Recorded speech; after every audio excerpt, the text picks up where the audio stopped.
और एक ही बाण प्राण हरि लीना, एक ही बाण प्राण हरि लीना, दीन जाने ते ही निज पद दीना,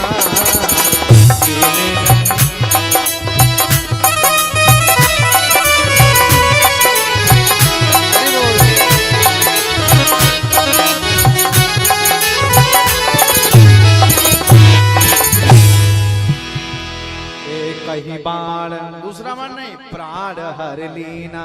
तुलसीदास जी कहते हैं दीन जान ही निज पद दीना।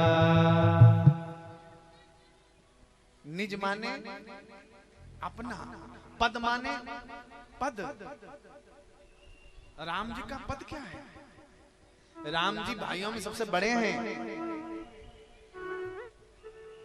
राम जी भाइयों में सबसे बड़े हैं, इसलिए जो राजा का राजकुमार होता है, राज गद्दी का उत्तराधिकारी वही माना जाता है। जैसे हम शिष्यों में, अपने स्वामी जी के शिष्यों में हम सबसे bड़े हैं, और अभी नहीं तो 4-5 साल या 10 साल बाद आश्रम भी मुझे संभालना है, ये मैं बड़ा हूं।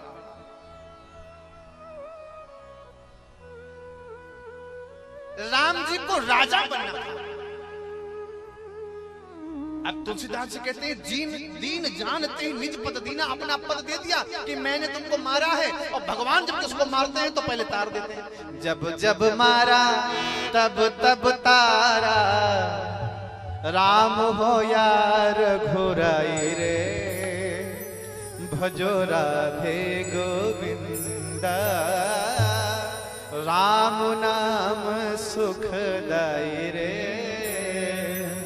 भजो राधे। एक बार राधे राधे बोलिए मैया, राधे।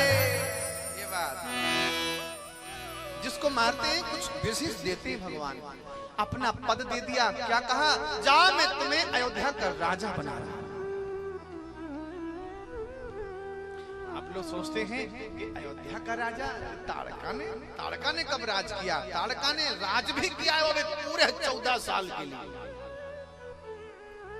कैसे राज किया? उसी ताड़का के हड्डियों से भगवान विश्वकर्मा जी के हाथों से खड़ाऊ बनाई गई, चरण पादुकाएं राम जी को प्रदान की गई, क्योंकि राम जी ने दे दिया राज। आपको मालूम है ना, भरत भैया जब लिवाने गए हैं, राम जी नंगे पैरों से गए थे जंगल में, और जब भरत भैया लिवाने गए तो चरण पादुकाएं दिया। तो चरण पादुकाएं वो खड़ाऊ कहां से आई? वो विश्वकर्मा जी से निकली थी, और वो भरत जी को दे दी। कहा जाओ इसको राजा मानकर राजपाट करिएगा। भरत भैया मेरी ले जा खड़ाऊ, ये खड़ाऊ वही थी। तो दीन जानते ही निज पद दीना। मुनि विश्वामित्र के आश्रम जाकर पहुंचे। राम जी ने कहा गुरुजी हवन करो। होम कारण लागे मुनि झारी, होम कारण लागे मुनि झारी, आप रहे मख की रखवारी, आप रहे मख की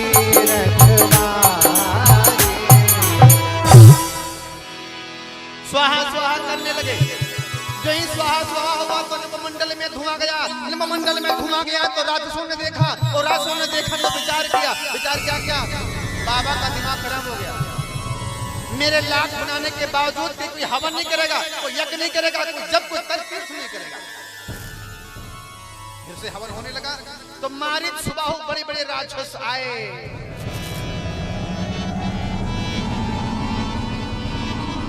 आरंभ यज्ञ के होते ही, और पापी निष्ठुर दल आप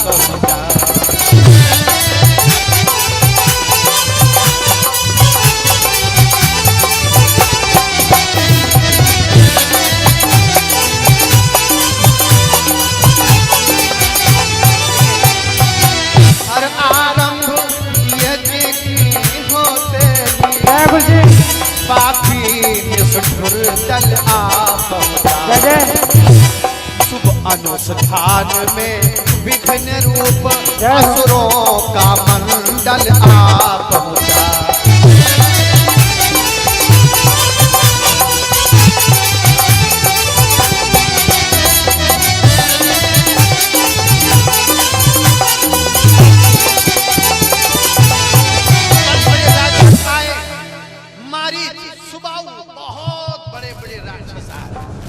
राम जी ने कहा लक्ष्मण सावधान हो जाओ।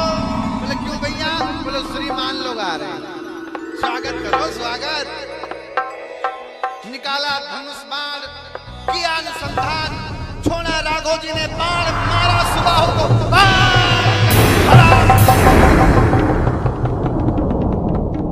सुबाहु धराशायी हो गया, चिल्लाया और प्राण पखेरु उड़ गए। राम जी ने दूसरा बाण चढ़ाना चाहा। राम जी सोचते हैं मैं धैर्यवीर हूं, मैं मर्यादित जीवन जीना चाहता हूं। मर्यादा पुरुषोत्तम लोग कहते हैं कि मुझे विचार कर लेना चाहिए, बिना विचारे जो करे सो पाछे पछताए, है कि नहीं?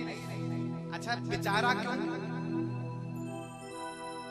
विचारा ये कि जो सामने आ रहा है कौन है, हमको किसको मारना है और किसको नहीं मारना, ये भी विचार करना है हमको। देखिए कोई अपराध करे,